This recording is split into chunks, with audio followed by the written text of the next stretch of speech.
And welcome back to the Cruise Dynasty Podcast. We are back at it again. We're going to keep talking about these rookies. We're going to drop 4 more names for you. Odunze, Troy Franklin, Xavier Worthy, and A.D. Mitchell. Rookie profiles, breaking them down tonight. And there's a little bit of debate of who that wide receiver 4 is going to be, and me and Craftman might settle that a little bit right here. Try to figure out who's going to be that wide receiver 4, who's going at that 108 spot in your rookie drafts. Craftman, what's going on? You know, it's been a fun time watching this stuff, watching this college tape a little bit, because I just sit there for, 30 minutes, an hour, hour and a half, just got the tablet up, watching these games. And it's kind of just a little getaway from everything, You just sit there and watch and form your own opinions. Right. I love watching these guys play, especially when you ain't watched some of these guys as much as others. I mean, you start seeing some of the plays that they're making, you're like, damn, these guys good. So how do you go about it? What do you watch when you watch them? I don't do nothing. I just turn some crap on. I just get on YouTube, and then I just start yada, yada, yada. Just start watching stuff. I'll be watching highlights. I'll go through and see if I can watch their actual game film, some all 22s and stuff that you can find, if you can find it. It's tough to find, but I try.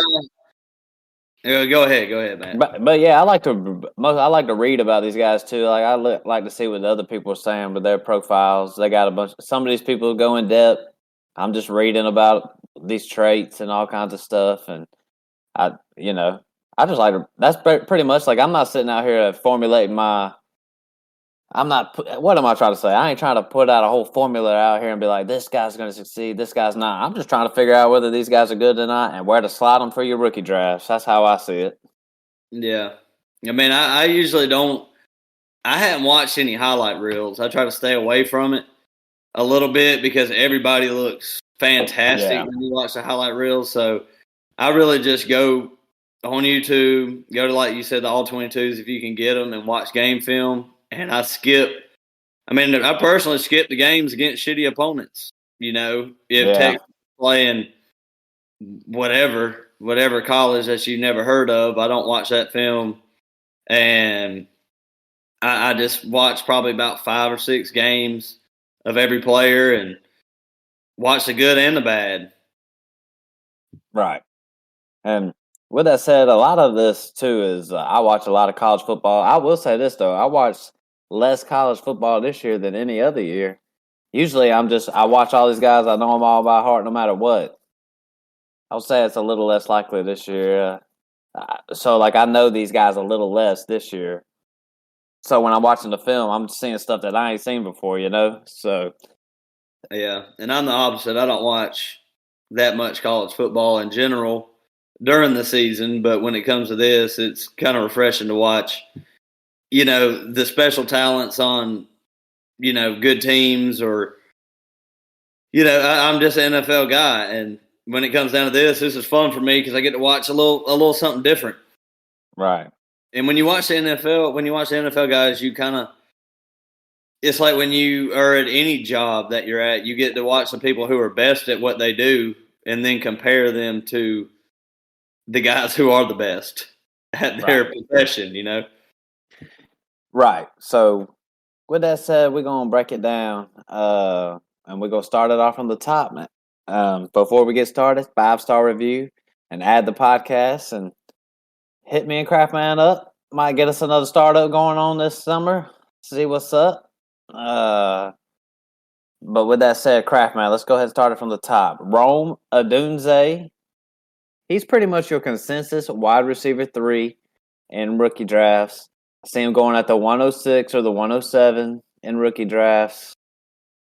Look, I did get to watch a little bit of Rome Odunze, but towards the end of the year when it was like playoff time, I didn't watch them all year. Rome Odunze, really good. 6'3", 215 pounds. He had 87 receptions for 1,553 yards and 13 touchdowns. This was one thing that my first thoughts whenever I was thinking about Odunze, and because when you're reading about him, it's like a lot of people want to say he's a contested catch type of player. He's making a lot of contested catches, which he does. I've seen him do some, but yes, when you watch his highlights and stuff, dude's running all over the motherfucking place. So you're gonna have to for when I talk, if I could just talk to some of those guys, I'd be like, you're gonna have to make it make sense. You saying he's this contested catch guy, but here I am watching this dude run wild all over the place, running good route. Yeah, runs good routes. Hey, clearly my wide receiver 3 of the class. Clearly at the 107, the end of the tier break. So I agree pretty much with what's going on in consensus with Rome Odunze, with how the people view him.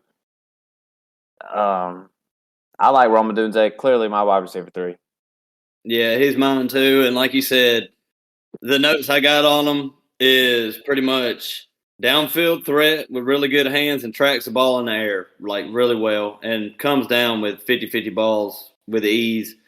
But that's pretty much what, like you said, everybody's saying, that he's a downfield guy, but also got like good, just a great route runner.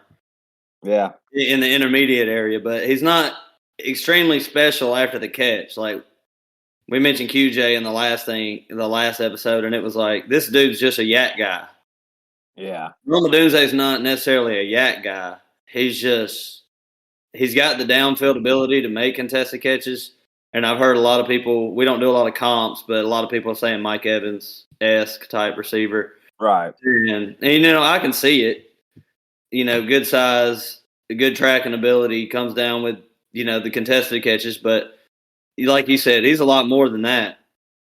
He's gonna slay in the intermediate area. He runs good short routes. He's got really good hands. It seems like he knows how to read a defense and knows where to be on any given play. Yep, and him and old Penix Jr. or whatever, they had it going on this year, and they had a great year at Washington. Made it all the way to the national championship, which is why I'm glad. I feel like he's like appropriately ranked. Some of these West Coast guys, they kind of get left behind a little bit. Yeah, I feel like that's not the case. I feel like a lot of people got to see a lot of Rome Odunze, so I feel like people aren't really sleeping on Odunze. But here's the question for you, Kraft Man, and we kind of talked about it last episode a little bit. We have seen some rankings where, I think it's wild, but you saw a ranking, and I've seen one too, that had Odunze ahead of Malik Neighbors. How do you feel about that one, Kraft Man, putting him up that high? To me, he's not that close to Malik Neighbors, but maybe closer to like the 108 than he is the 103 or 4 or whatever. You know what I mean? Yeah, I agree totally, because Malik Neighbors has just got the incredible upside with all the traits. Like, he can run the routes, he can be a downfield threat, and the yak ability, and just making people miss after the catch. He's just a different kind of receiver. Rome Odunze is not that kind of guy who's going to be. I mean, he can definitely score a 60-yard touchdown on any given play. I'm not saying he doesn't have top end speed like Malik Neighbors. Their top end speed is both very, very good. Rome Odunze is not slow, but Malik Neighbors is a different kind of beast after he catches the ball. Right. And they're just different. They're different kind of receivers. Not taking any slack off of Odunze, but I can say 100% right now on this podcast, there's no way an NFL team takes Odunze over Malik Neighbors in the NFL draft. No, I can't see it happening. I agree 100%. You heard any potential landing spots for Rome Odunze? The Bears. Yeah. At number 9. He's been mocked in like the top 10. And like I said, some people have him going to like above Malik Neighbors, going to the Cardinals or the Chargers or whatnot. But I don't think that's going to happen. I think it's going to be like the Giants, the Bears. Right. the Falcons. I've seen the Falcons. The Falcons, oh my God, bro. They're at 108, but I mean, I don't think they would do it, but I've seen him mock to the Falcons. Listen, man, I'm a Falcons fan, and I say this stuff all the time, man. But I would not even be surprised if we went wide receiver. I wouldn't even be surprised if we somehow got Brock Bowers. I would not be shocked. I kind of feel like Drake London and Rome Odunze are pretty similar. Yeah. I mean, wouldn't you say that they're a lot alike in some of the stuff? There's no way we better not be drafting no wide receivers at this point. That's all I'm saying. But yeah, Rome Odunze, I think one thing I see is one thing I was just saying is he was quick, but he wasn't like fast. Like I don't know he's fast. I bet his 40 time's not going to be as good as some of these other guys. I would bet. I'm not 100% sure, but yeah. So, anything else you want to say about Rome Odunze? Not really. He's consensus wide receiver 3, and he's my wide receiver 3 too. So a lot of chatter. Went into this, thinking I could pick and prod some things about Rome Odunze, but really, he's everything that I expected to see. A lot of people are saying just better route running, like we talked about. I've seen a lot of folks think that Rome Odunze is going to be a top 15 dynasty wide receiver pretty quick. So, but let's move on to the next one. And the next one we got on the list is Troy Franklin. And look, crap, man, huge debate out there. Who's the wide receiver 4? There's a consensus on who the wide receivers 1 through 3 are. I would say 4 through 10. 10. I've seen so many different conversations, probably even more than 10, to be honest with you, Kraft, man. I've seen so many different combinations, different rankings. But tonight, I'm going to go ahead and as of today, it is March 1st of us recording. My wide receiver 4 is Troy Franklin out of Oregon. And I like watching his tape. He's got some long strides, super fast. I know a lot of people don't like Troy Franklin. And you know what? I was thinking kind of like when you were saying you were coming in to watch Rome Odunze, you would find things to poke and prod at. I was kind of coming in here thinking I would probably like other wide receivers more than Troy Franklin. And out of all the wide receivers we've talked about so far, Troy Franklin was the one I was most surprised about, and I did like watching his film. He was 6'3", 187 pounds, real skinny, but he had 81 receptions for 1,383 yards and 14 touchdowns. I would just say he's not the best route runner, and I know some people think he could bust, and I think it's a possibility he could be a bust, but at the 108, where it looks like you could be able to grab him, and in some rookie drafts, you could probably grab him as low as 112, 111, 112 in that range. This is good value right here. Troy Franklin, I think he's closer to Rome Odunze than he is maybe some of these. I think the 108 kind of gained some steam. That's all I'm saying. The 108 and the 109 draft picks have kind of gained some steam. I think Troy Franklin helps it gain that steam. Yeah, and he's been mocked in like the late first to like the Kansas City Chiefs all the way to the late second. So like we were talking about, the consensus is all over the place with these receivers after the top 3. But I'm just gonna spit out some things that I wrote down about him. And Matt, you tell me if you agree or disagree with anything that I got.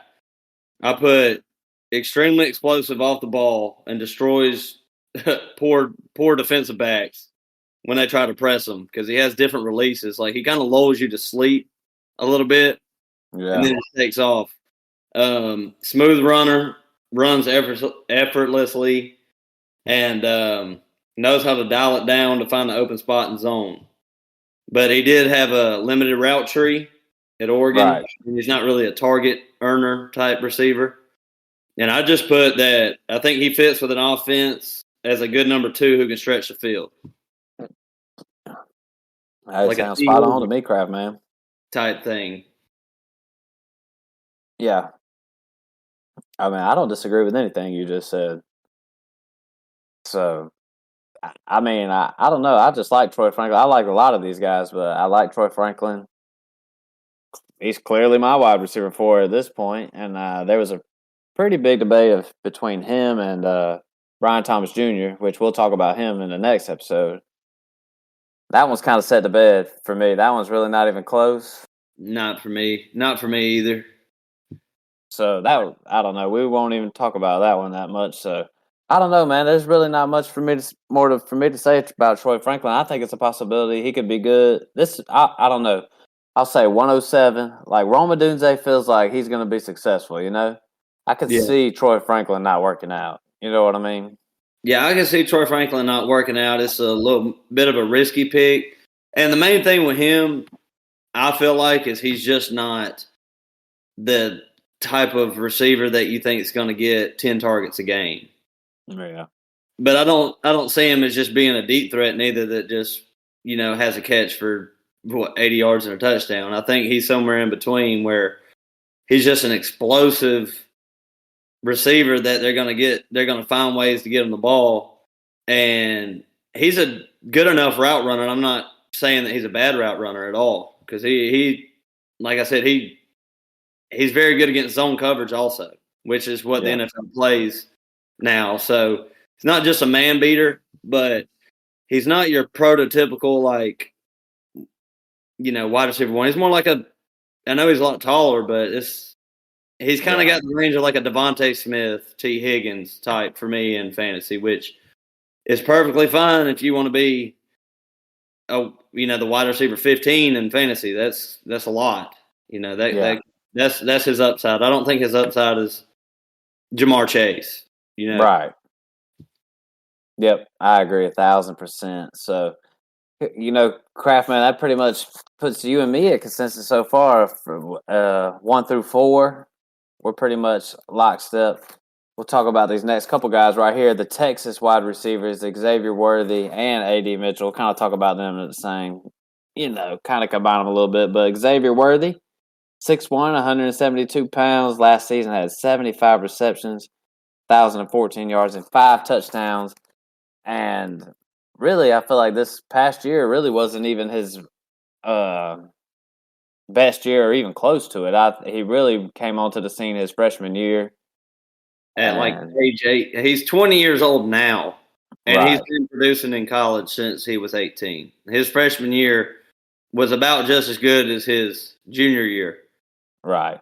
So he's been doing it for 3 years. Yeah, so really all those reasons that some of these analytical guys like these early declare, the breakout ages and all that stuff, he's clearly checking all them boxes. It's one of the reasons why I like him. But one of the comps that I like to see, that I see all the time for Xavier Worthy, is Marquise Brown, a taller Marquise Brown. And you know me, Kraft. I've been a Hollywood Brown fanboy since the moment we started this podcast. Xavier Worthy is the way I roll with him. He's super fast. I've seen him make big plays. The one thing that I see about Xavier Worthy is he's super explosive, right? He's just a little inconsistent sometimes. And I know one knock that he gets a lot of times is the drop balls.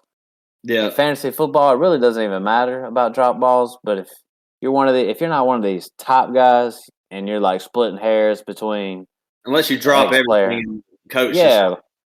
So it's I'm taking note of his drop balls. You know what I'm saying? Because where are they saying his draft capital might be, Kraft man? Second round, second. So he's gonna have some good draft capital, but he's not one of these top upper first round guys. You know what I'm saying? So I'm definitely taking note of the drop balls a little bit with Xavier Worthy, but maybe my wide receiver 5, Kraft man. I don't know. I'm kind of torn between 5 and beyond. But I do like Xavier Worthy, and I think depending on his landing spot, I think he's more landing spot dependent than some of these other guys we've talked about. Yeah, I really like Xavier Worthy. I got him at 6 right now. And another guy we talk about later, we'll talk about where he's at. But Xavier Worthy, I mean, like you said, production all years in college, early breakout age. And people love that. And I'm not saying that that's a bad thing at all. I mean, if you're sitting there producing from year one to your last year in college, that shows me that you understand how to get open and how to produce, because a lot of guys will produce slowly, but I feel like he had it from day one. But some of the things I got about him, he's probably going to be one of the fastest receivers in the draft. Like combine wise, you can go ahead and expect him to run 4.3, 4.4 type speed. Right. But he was just used weird. He was used different in different years at Texas. Yeah. I mean, like a deep threat one year, and then the next year he only averaged like 12 yards of reception his last year. Definitely a lot of short stuff this past year. When you look at like Odunze and Troy Franklin, they're up at like 17 yards catch, 18 yards catch. So I do agree with the comp to Marquise Brown a little bit, but I feel like it's the Marquise Brown of the Cardinals, where that first year when he was with Kyler and he just kept getting open and like it was shorter stuff, and that's what it looked like to me. But when Marquise Brown came out of college, it was like this guy's going to blow the top off the defense, and then that kind of guy. You look at Marquise Brown now, and it's like this dude is not like a downfield threat type guy anymore. Right. It's weird. So that's the way I feel about Xavier Worthy. But I got him ranked pretty high, and his upside is a little limited. But I told you, I feel like he's the Zay Flowers of this draft. You know, he's like the consistent guy that can get open in the middle of the field. It depends on what team, like where he gets drafted, like you said, and how they want to use him. Because if they just send him downfield, running go routes all the time, it's not going to work. Right. They need to use this guy in all kind of different aspects of the game. Hopefully, it's like a Jordan Addison type deal. But not comparing him to Jordan Addison. Jordan Addison was a much better route runner coming out of college than Xavier Worthy. This is I think he's a raw talent a little bit. Yeah. Yep, I agree. And we'll slide over here and talk about his teammate right here, A.D. Mitchell at 6'4", 196 pounds. And he had 55 receptions, 845 yards, 11 touchdowns. So more of your big play guy for this past season with Texas. You know, it's weird because I feel like A.D. Mitchell. There's like a couple guys out here that are real. What's the word? I'm trying to. There's a lot of torn. Say that again. Prototypical. Well, there's just a lot of torn opinions on guys like Keon Coleman. And I feel like A.D. Mitchell is up there too, with people disagreeing, liking him, not liking him. At times, I feel like I liked him. At times, I feel like I didn't like him as much. I got to go back to one thing about Xavier Worthy before you continue with A.D. Mitchell. Go ahead. Only one thing you got to worry about with him too is like run blocking. Yeah. Being out there on the field for different formations. But we can go on with A.D. Mitchell. I just wanted to mention that because it does matter, because snap counts do matter. And if you can't block, you can't play. So, like, Xavier Worthy was your underneath guy this year, but your big play guy was A.D. Mitchell, 55 receptions, 845 yards, 11 touchdowns. And crap, man, I'm telling you, man, I've heard comps to even – I heard somebody say this guy's like C.D. Lamb. That's crazy to me. Yeah, that's wild. I don't really see that.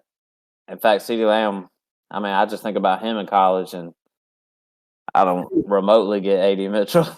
But C.D. Lamb was totally different in college than he is in the pros now, too. Like, C.D.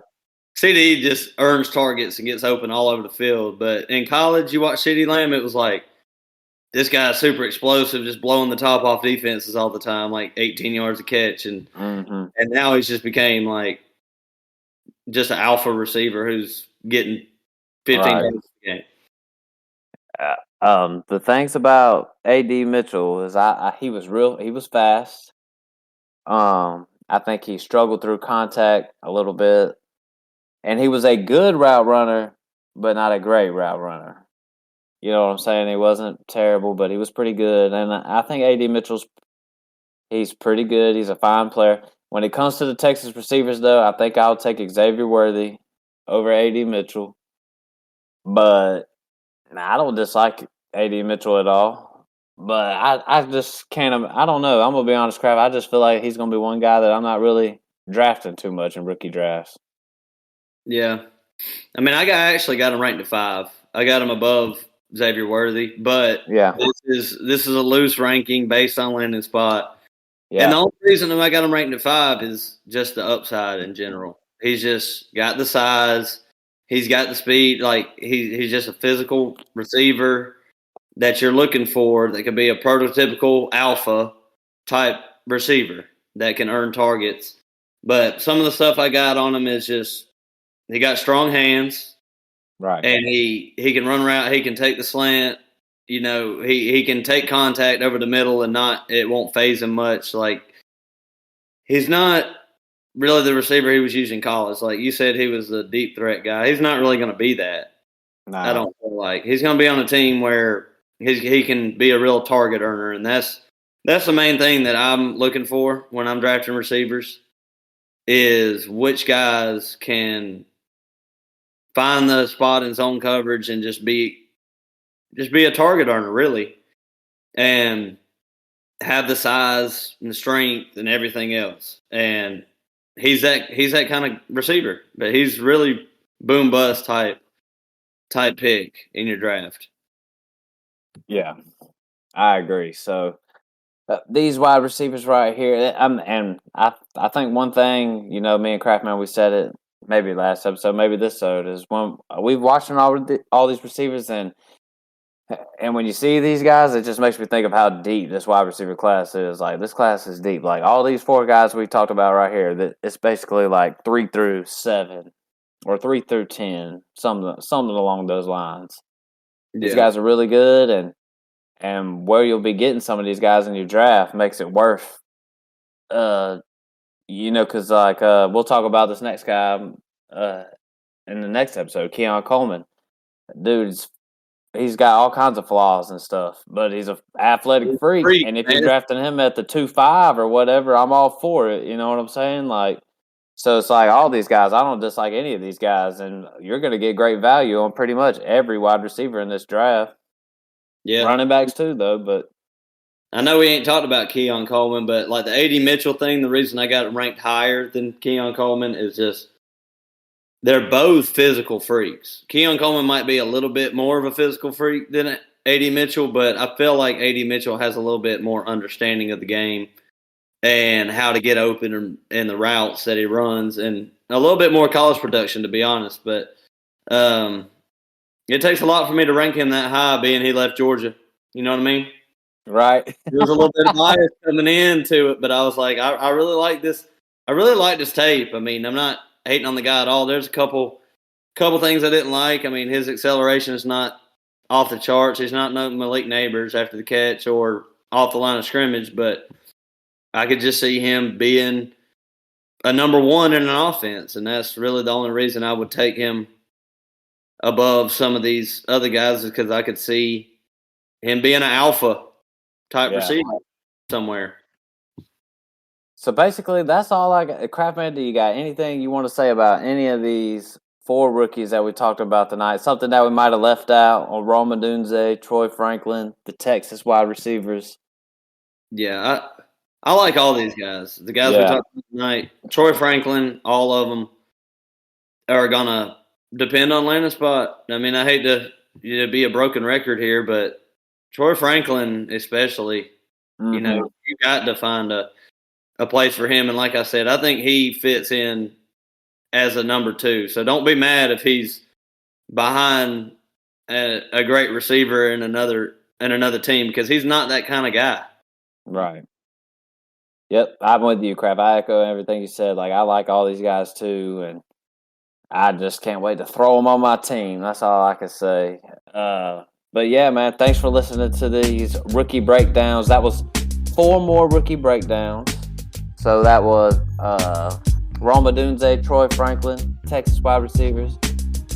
Thank y'all for listening to the podcast. 5-star review. We're going to try to get all these rookie profiles out as fast as we can and let y'all start making y'all's own opinions.